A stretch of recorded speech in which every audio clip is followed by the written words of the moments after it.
Bonjour à toutes, bonjour à tous. Le petit reportage que nous vous proposons aujourd'hui est très simple. Le reportage, le mot est trop grand, c'est juste un petit entretien avec André Ngui. André Ngui est un Africain, plus précisément un Camerounais, qui vit dans la banlieue sud de Montréal.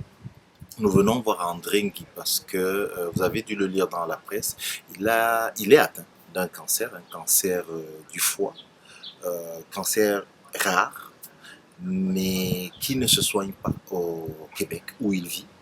Par conséquent, il est obligé de faire de très grands voyages, de longs voyages, puisqu'il va en Europe pour rencontrer un médecin qui propose un traitement expérimental, qui jusqu'ici semble avoir fait ses preuves.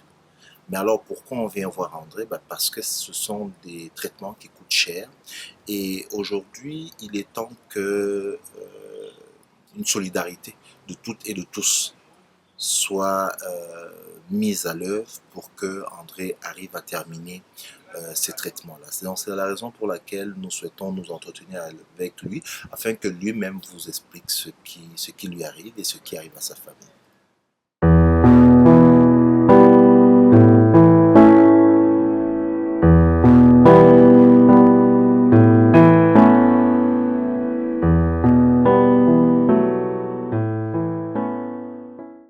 Nous avons ce privilège-là d'aller discuter un peu avec André Ngui, donc dont on vous a parlé au début.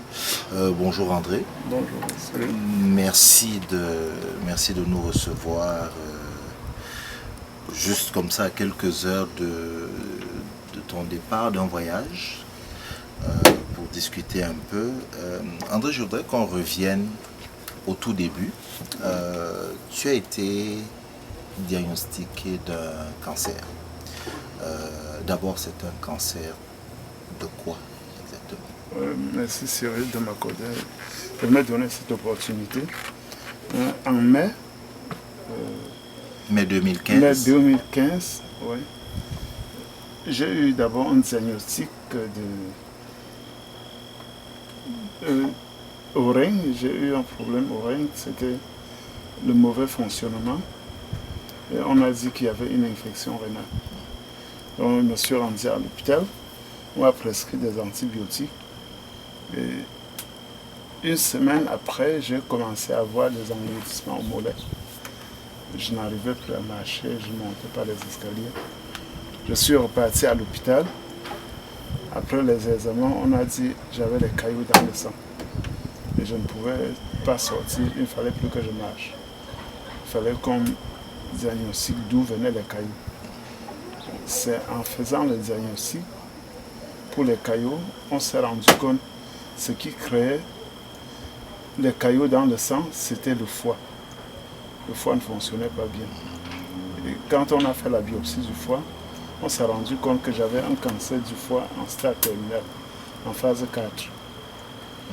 Et là, le combat commençait à ce moment parce que eux, ils ont vu que mon cancer n'était plus resectable, on ne pouvait plus couper le foie parce qu'il y avait déjà des métastases au poumon.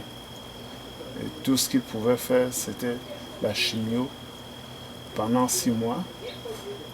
Et après, on m'envoie en soins palliatifs pendant 2 mois. Donc, ils s'estimaient que pendant les 2 mois, je devais mourir. André, quand on a une annonce comme celle-là, qu'on parle d'un malfonctionnement de rein à un cancer du foie, qu'est-ce qui se passe? Comment on encaisse ça? Psychologiquement, ça ne m'a pas beaucoup affecté. Parce que je dis, bon, parce que les médecins d'abord avaient beaucoup de misère à m'annoncer ce qu'ils ont découvert. Ça a pris vraiment une semaine pour que finalement ils me disent que c'est le cancer. Parce qu'ils se succédaient à tour de rôle, mais personne n'avait le courage de me dire. On m'a dit tantôt c'est des mélanomes, mais on ne sait pas si c'est des tumeurs, mais on ne sait pas si elles sont bénignes ou malignes. Et après l'autre vient dire bon, peut-être, mais il ne sait pas si c'est actif dans le foie. À la fin, j'ai dit non, il ne faut pas qu'on passe le temps à tourner en rond. Il faut me dire ce qui se passe. Si c'est le cancer, dis-moi c'est le cancer. Pas le cancer, c'est comme un mal de tête, c'est comme n'importe quoi. Pourquoi cancer? Tu pensais déjà à ça?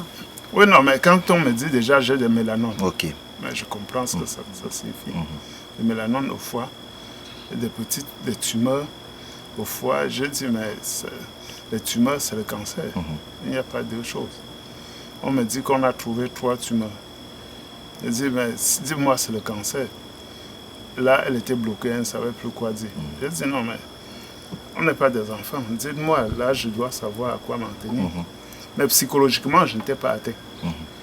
Là, j'ai commencé à réfléchir dans la tête, bon, si c'est un cancer, qu'est-ce qui va se passer après? Et je regarde, j'ai 3 enfants, le premier a 5 ans, le dernier a 2 ans, et entre eux, il y a un autre de 3 ans. Je dis, bon, mais je ne peux pas mourir maintenant pour eux, parce que le premier même ne peut pas s'occuper de lui-même. À plus forte raison, le dernier, comment il va faire pour encadrer ses petits frères si lui-même n'est pas capable de se prendre en charge. Bon, et j'ai pensé à ma mère. J'ai dit, ben, si je meurs avant ma mère, qu'est-ce qui va se passer quand elle va mourir? On va l'enterrer comme une chaîne parce que je suis l'unique enfant à ma mère. Je dis, non, mais là, il y a quelque chose, je ne peux pas faire tout ça, c'est un crime. Donc, je dis psychologiquement, même si c'est le cancer, il faut qu'on trouve une solution. Donc, ce qui fait, même quand ils m'ont dit qu'ils ne pouvaient rien faire, je dis non, le traitement doit exister quelque part. Et il faut se battre pour trouver la solution à ce problème. Alors, tu le dis psychologiquement, personnellement, tu n'es pas véritablement atteint, mais tu penses aux 3 enfants qui, à l'âge de 5 ans, l'aîné ne réalise pas ce qui se passe. Tu penses à ta mère, il y a ton épouse, la mère des enfants. Est-ce qu'elle, comment tu lui annonces? Est-ce qu'elle est avec toi? Comment tu lui annonces? Oui, bon, quand on m'a confirmé, le vendredi, c'était le 29. On est toujours au mois de mai. Hein, au mois de mai, oui. 29 mai, parce que je suis entré à l'hôpital, je crois, le 21. Et le 29, je quittais. Quand on a confirmé, je l'ai appelée, qu'elle vienne me chercher à l'hôpital. Quand elle est venue, bon, je lui ai dit, je dois te dire quelque chose. Ben, moi, j'espère que tu es forte et je ne dois pas passer par 4 chemins. J'ai le cancer. Comme ça. Bon, elle aussi, elle n'a pas réagi. Elle est restée peut-être 5 minutes. Elle a démarré. On est parti. Silence. Oui. Ok. Tout dans le silence. Tout dans le silence. Mais je lui ai dit, on va trouver une solution. Il n'y a pas de maladie. En 2015, on ne peut pas dire qu'on diagnostique une maladie, on ne trouve pas de solution. Donc moi, je crois qu'il ne faut pas que tu paniques. Mais je veux que tu sois informé la première. Parce que si tu entends plutôt les gens parler de l'extérieur, je crois que ça doit être un plus grand choc pour toi. André, tu as parlé des enfants, tu as pensé à tes enfants, tu as pensé à ta mère, tu en parles à ton épouse. Cette force-là de ne pas craquer, c'est psychologiquement, est-ce que ça vient de ton éducation ou de ta formation? Je sais que tu es de formation scientifique. Qu'est-ce qui te fait rester stoïque au moment où on t'annonce ça, alors que d'habitude on sait que c'est plutôt les gens s'écroulent? Moi, je peux pas ça. Ça peut être le caractère personnel. Parce que j'ai appris à tout relativiser. Elle me dit, bon, tout ce que Dieu fait est bon. Et l'aspect scientifique qui intervient dedans, et que je me dis, la science a beaucoup évolué.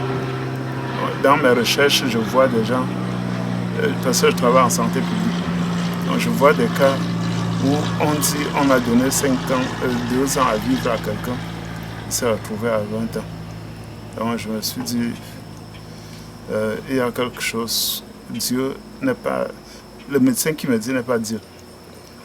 Pour moi, il y a Il n'y a pas à paniquer. Bon, et comme disait Vigny, crier, pleurer, gémir également lâche. Donc, en m'écoulant, ça ne devrait rien changer. Ça me perd plutôt le temps de réfléchir à ce que je vais faire, à quelle solution trouver. Donc, on a évolué, nous sommes au mois de mai 2015. Oui. Tu as le diagnostic. Et là, tu te dis, il faut que je me batte. Il y a mes 3 enfants, il y a ma mère, il y a mon épouse. Bref, il y a cet entourage-là. Et tu disais, tu ne peux pas perdre du temps à gémir. Il faut agir. À l'hôpital, on te dit 6 mois de chimio et puis 2 mois en soins palliatifs pour t'accompagner. On apprend, nous, dans les premiers articles dans la presse, que ça n'est pas, comment dire ça, il n'y a pas d'aide, c'est pas pris en charge, comme on dit, par la RAMQ ici. Parce qu'à ce moment, tu penses à te faire soigner, donc normalement ici. Ouais. Et là, on t'annonce que non, la RAMQ ne prend pas ça en charge. Ouais.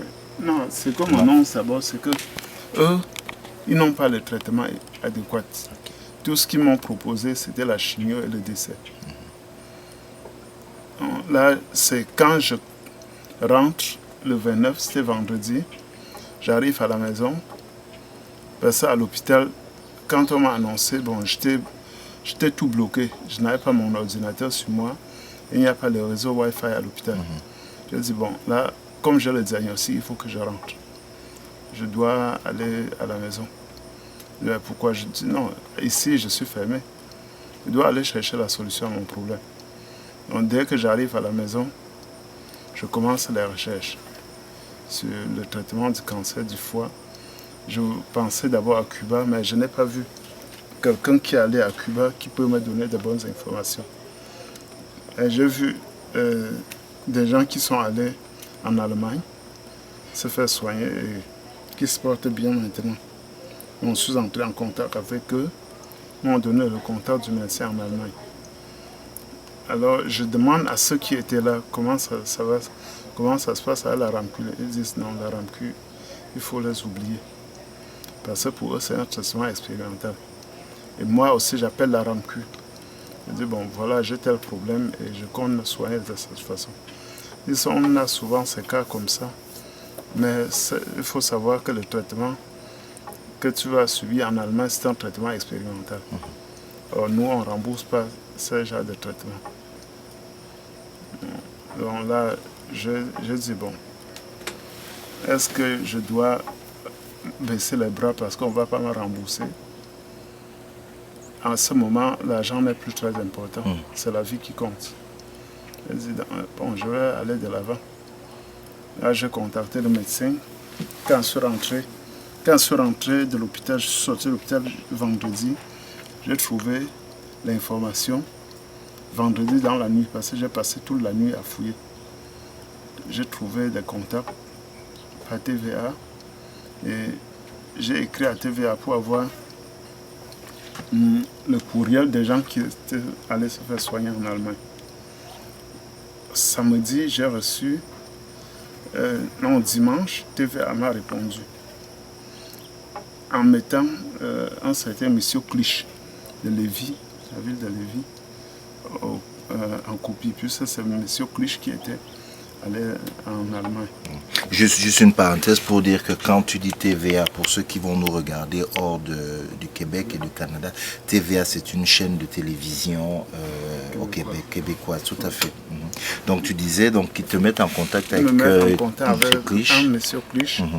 Bon, monsieur Clich aussi lundi, il me répond rapidement. Il me dit ce qu'il faut faire, il me donne même son numéro de téléphone.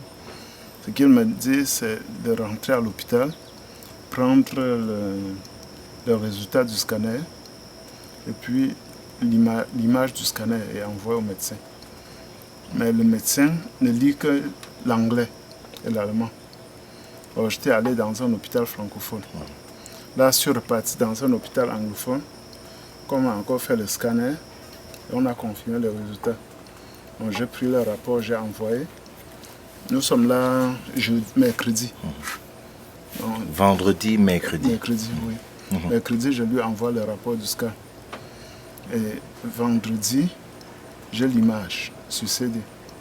Et je lui envoie par UPS. Il devait recevoir lundi matin.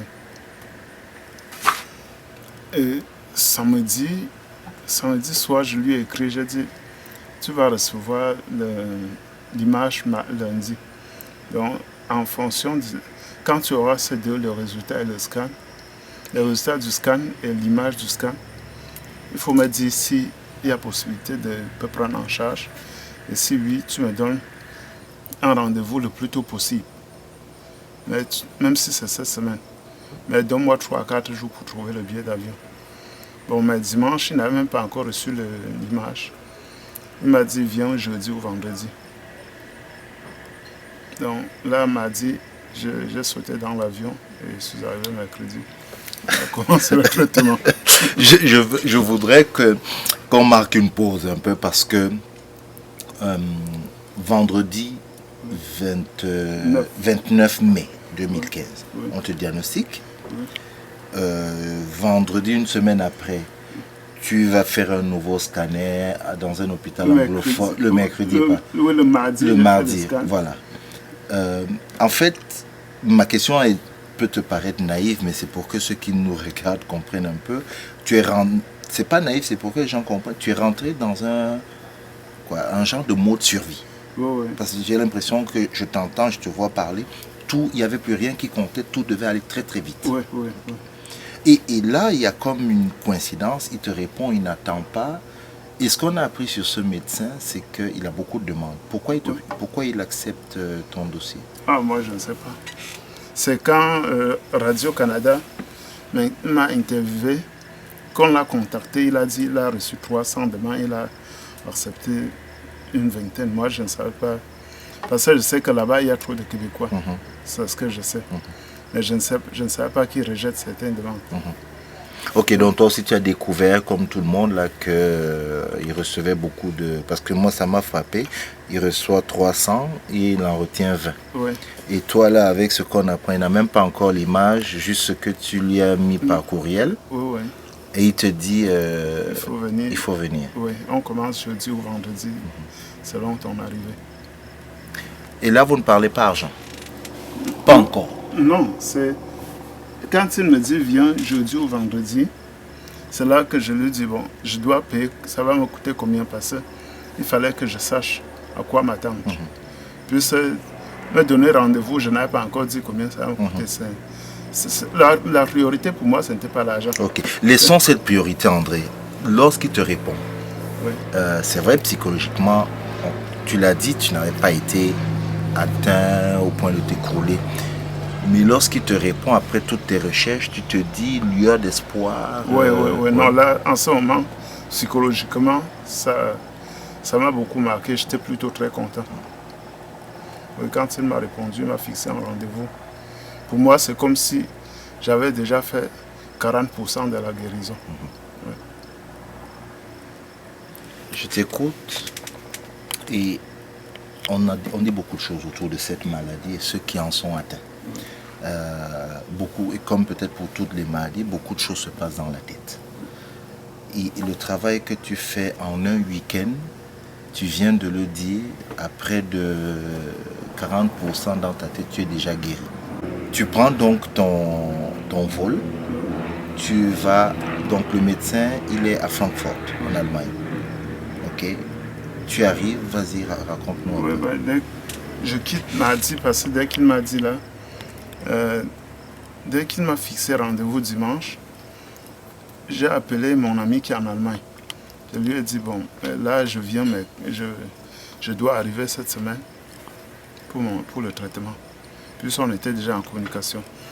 Et par coïncidence, un autre ami qui est médecin en Belgique, il m'appelle lundi. Parce qu'on lui avait dit que j'étais malade, mais il ne savait pas de quoi je souffrais. Il m'appelle lundi, je lui dis ce qui se passe. Il m'a dit de venir soigner en Belgique. Je dis non. J'ai déjà trouvé une clinique en Allemagne et je vais aller là. Il m'a dit, tu viens quand? J'ai dit, j'arrive mercredi. Il a dit, pas de problème. On va se retrouver là. Lui aussi, il quitte la Belgique, on se retrouve en Allemagne. Mercredi, on se croise là avec mon ami qui est en Allemagne. À ce moment, on se sent moins seul quand même. Oui. Et j'en avais besoin en ce moment-là. Alors, je fais un petit retour en arrière. Là, tu es en Allemagne avec les deux amis. Il y a ce médecin que tu vas rencontrer. Mais je fais un retour en arrière, c'est tout au début. Parmi les personnes auxquelles tu as pensé, quand on te diagnostique, il y a ta mère. Au bout d'une semaine et quelques jours, est-ce qu'elle est au courant de ce qui est arrivé à son fils, ou ce qui arrive à son fils? Non, je ne voulais justement pas qu'elle l'apprenne, parce qu'elle est hyper tendue. Et elle venait de perdre sa cousine d'un cancer du sein. Je dis, si on lui dit maintenant que j'ai un cancer, elle peut se rappeler de sa cousine et voir ce qui s'est passé. Là, ça lui crée un choc. Donc, même jusqu'à aujourd'hui où on se parle, elle ne sait pas que j'ai le cancer. Elle sait que je suis malade. Donc peut-être qu'elle peut le découvrir bon, ça via les images. Oui, c'est... D'abord, l'entrevue avec Radio-Canada, les gens ont vu l'entrevue au Cameroun et lui ont dit que je suis malade et que j'ai besoin d'aide. Elle m'a appelé, je dis non, c'était depuis, c'est un vieux problème, j'avais mal au ventre et là c'est passé. Mais maintenant je suis malade, mais ça va, je pars à l'hôpital, je reviens, je fais mes traitements. Restons au début. Il y a la maman, il y a ton épouse à qui quand tu as annoncé est restée silencieuse, stoïque comme toi, et puis ça évolue, il y a le médecin et tout. Cette évolution-là, elle aussi, elle se dit lueur d'espoir. Oh, oui. Ouais. Mais elle est comme toi, à aucun moment elle ne craque, elle ne se décourage pas, non. Okay. Les enfants sont plus petits, 5 ans, peut-être qu'on ne réalise pas exactement, papa malade, tout ça, on ne réalise pas. Mais ils savent que je pars à l'hôpital, okay. Je suis malade. Ouais. Je leur dis chaque fois quand je pars à l'hôpital, ou quand je dois être hospitalisé à Montréal, parce que de temps en temps je pars pour la visite médicale ici, je leur dis bon, je pars à l'hôpital, mais je dois rentrer le soir où je pars, je vais durer. Mais dans leur tête, c'est que bon, bientôt papa va guérir. Donc ils ne s'imaginent pas la gravité. Oui. C'est que ça va passer et on va reprendre tout normalement. Donc là, on est déjà en Allemagne. Donc c'est la première rencontre avec le médecin, docteur, on a vu... Frogel. Oui, voilà, Frogel. Comment ça se passe rapidement, les premières... Oui, bon, quand j'arrive, je me présente au secrétariat, il avait déjà mon dossier. Donc là, on me fait juste la facture et on me programme, puis j'entre en salle. On me fait le scanner et après la salle de scanner, on me transfère directement dans la chambre où il fait le traitement, le premier traitement. Lui, il fait la chimio-embolisation. C'est-à-dire? C'est-à-dire, il localise la région infectée par la tumeur. Il envoie un cathéter qui porte le produit jusqu'à aller verser directement uniquement sur la tumeur. Et donc, c'est une chimio qui n'est pas généralisée comme ici où on injecte et ça envahit tout le corps. Donc, il injecte dans le foie, sur la tumeur. Ça bloque d'abord l'évolution de la tumeur et après, ça brûle la tumeur progressivement. Et l'objectif, c'est de la brûler jusqu'à atteindre 5 cm. Quand on va être à 5 cm, il va maintenant faire l'ablation terminale au laser. Donc il va brûler maintenant les 5 derniers centimètres d'un coup avec le laser. On parle de combien, André, pour atteindre 5 cm? On parle de combien? J'étais à plus à 10 cm là, 10 cm plus. La tumeur principale. 10 cm. Et donc, il faut la réduire à 5 et après il brûle. Et pour atteindre ces 5 cm, c'est donc justement ce pourquoi tu vas encore partir aujourd'hui. C'est des séances de combien je vais appeler ça combien de traitements, combien de séances Cyril, le corps humain ne travaille pas de façon mathématique. Chez toi, ça peut prendre 2 séances. Chez moi, ça peut prendre 6. Puis nos organismes ne réagissent pas de la même façon au traitement. Donc quand je suis allé la dernière fois, on avait réduit de 25%. Oui. Et il faut réduire de 50%. Okay. Tu as déjà c'est pour la première phase. Ouais. Passer à la deuxième phase, après avoir fait l'ablation, il faut qu'il traite la métastase. Tu as déjà fait combien de voyages? Je suis à 2 voyages, c'est le 3e. Là, ça va être le 3e, ton départ d'aujourd'hui, ça va être le 3e voyage. Okay. Je voudrais qu'on vienne à des choses peut-être plus concrètes, et ce pourquoi, quelque part, j'ai sollicité m'entretenir avec toi. C'est que ces voyages, ce traitement coûte cher. Oui, ça coûte 16 000 euros. Par voyage. C'est-à-dire voyage et traitement. Non, je ne compte pas les billets d'avion. Juste le traitement. Juste le traitement. 16 000 euros. 16 000 euros. Puis quand je pars une fois, j'ai 2 traitements. Chaque traitement, c'est 4 000 euros. Ah, c'est 8 000 euros. Pardon. Chaque traitement, c'est 4 000 euros. Donc 2 traitements. 8 000. 8 000 euros, oui. Par voyage. Par voyage. Ça, c'est que le traitement. Oui, ça c'est ce qui est fixe. Bon, le billet d'avion, la nutrition, l'hôtel, je ne compte pas ça. Donc 4 000 euros, on va dire globalement, quand tu pars, il te faut au minimum 8 000 euros. Juste pour l'hôpital. Juste pour l'hôpital. Oui. On oublie tout le reste, juste 8 000 euros par voyage. Oui. Il y a un appel à dons qui a été lancé.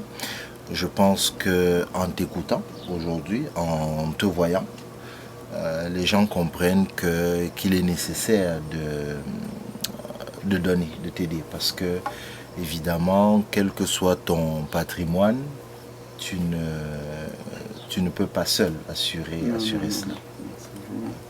C'est vraiment trop lourd. Il n'y a aucune aide publique. Non. Ça, on l'a dit ici. Il n'y a aucune aide publique. Pas d'aide publique, oui. Et lui, ce médecin, je dirais, il ne fait pas pour parler comme chez nous, il n'y a pas de crédit dans ces affaires. Non, mais d'abord, je ne vis pas dans l'Union européenne. Je vais faire le crédit si je disparais. Je dois rentrer après, il n'y a pas de contact, il ne peut pas me poursuivre. Pas de crédit.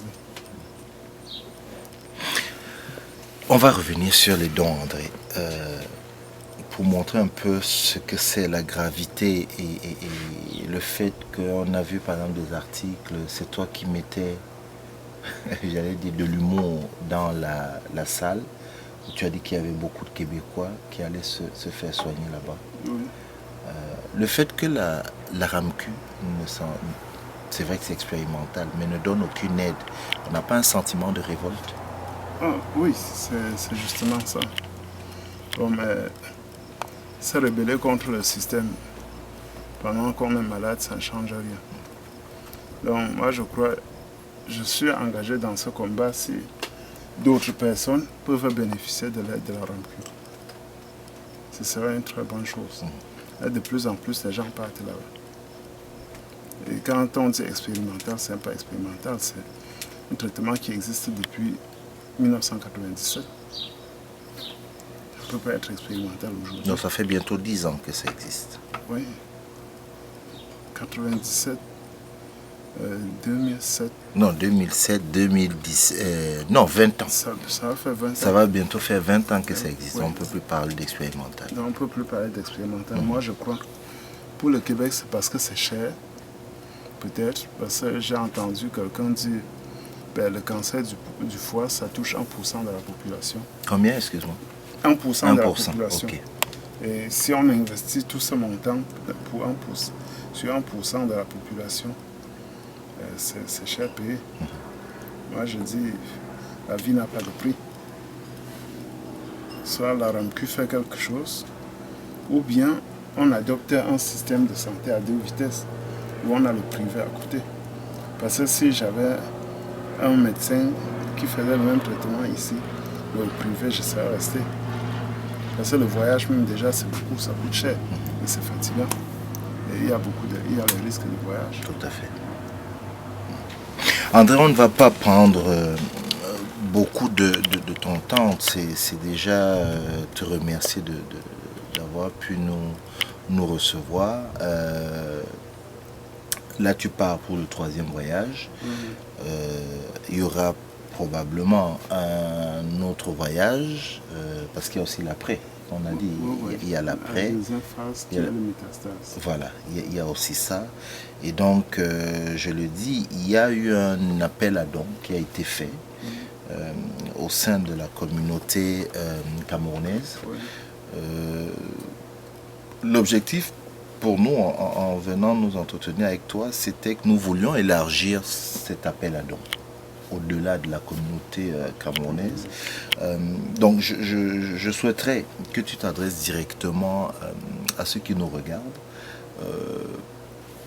Oui, pour leur dire, parce que moi je vais leur dire, bon, vous avez vu André, vous l'avez écouté, il a besoin d'aide, mais je préfère te laisser toi-même peut-être le soin de leur dire qu'effectivement il y a besoin de ces dons-là pour pouvoir continuer tes traitements.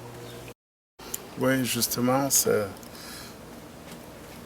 une très bonne occasion pour moi, une chance de m'adresser à plus de personnes, pas seulement aux Camerounais, parce que l'aide est nécessaire dans mon cas pour le traitement. Parce que quand je dis une séance, un voyage coûte 8 000 €, c'est dans les 11 000 francs, 11 000 $ canadiens, sans compter les billets d'avion et les autres. Donc, si les hommes de bonne volonté peuvent se mobiliser pour moi, pour m'apporter une aide, même $1, c'est vraiment beaucoup. Parce qu'il n'y a pas, en ce moment, ça devient très nécessaire pour moi, pour m'aider à continuer à suivre mon traitement et vivre aussi avec ma petite famille, parce que ce n'est pas toujours évident. Les abandonner tout le temps, il faut aussi penser à eux. C'est très capital. Et les dons peuvent se faire en ligne parce qu'il y a un site. Je vais te donner le site après. Les gens peuvent contribuer dedans. Si les gens peuvent, le soutien peut me permettre de faire au moins un seul cycle, ça m'aiderait beaucoup. Un seul cycle de traitement. Parce que dans la situation, vous comprenez, avoir dans les 30 000 $ stockés à côté, ce n'est pas du donné. Et depuis, je compte une partie, mes voyages ont été financés, une par les amis qui me sont venus en aide et les gens de la communauté, mais c'est peut-être 20% jusqu'ici. Et le traitement continue. Et moi, je garde espoir parce que quand moi-même je vois ma situation aujourd'hui et ma situation au début, en fin mai, je crois que c'est vraiment le jour et la nuit. Parce qu'en mai, même les gens qui me voient, même ma femme m'a dit, je ne savais pas que tu allais terminer le mois de juin. Et plusieurs amis, quand je suis reparti en Allemagne, même mon ami m'a dit, je crois que tu es un miraculeux. À ce stade, on peut dire que tu vas t'en sortir. Donc, je voudrais demander que les gens m'aident à m'en sortir, effectivement. Parce que la santé, c'est ce qui est de plus précieux dans la vie. Donc voilà, je n'ajouterai pas d'autres mots à ce que vient de dire André. Je ne peux que te remercier de nous avoir reçus. Ton message est passé. Nous allons faire ce qu'il faut pour qu'il soit entendu. Et j'ai envie de terminer ça avec le sourire. C'est parce que après ce que tu as dit, quand je te vois, devant toi, on se doit d'être humble et être sincère avec nous-mêmes. Nos petits gémissements pour nos petits bobos de tous les jours ne valent rien. Donc, je te remercie. Je te remercie encore. Merci pour ta leçon de courage que tu nous donnes. Merci pour ta leçon de vie que tu nous donnes. Et nous, de notre côté, bon, on va faire ce qu'il faut. Donc, on te souhaite un bon voyage et on se dit à bientôt. Merci beaucoup et merci pour l'opportunité que vous m'offrez de m'exprimer à travers cette vidéo à tous ceux qui vont suivre sur Njangui TV. Oui, merci.